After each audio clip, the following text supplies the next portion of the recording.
ఈ దేశం మాదే స్వతంత్ర దేశం, సొగసైన భారతదేశం మాదే స్వతంత్ర దేశం.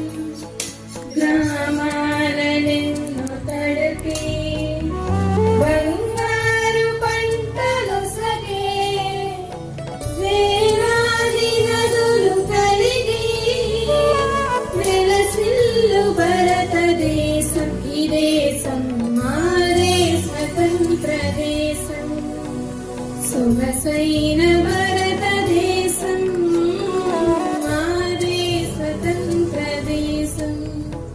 కాశ్మీరు నగరు నుండి కన్యాకుమారి వరకు హిందూ మతం, ఇస్లాం మతం, క్రైస్తవ మతం మరెన్నో కలిసున్న భారతదేశం. ఈ దేశం మాదే స్వతంత్ర దేశం, సొగసైన భారత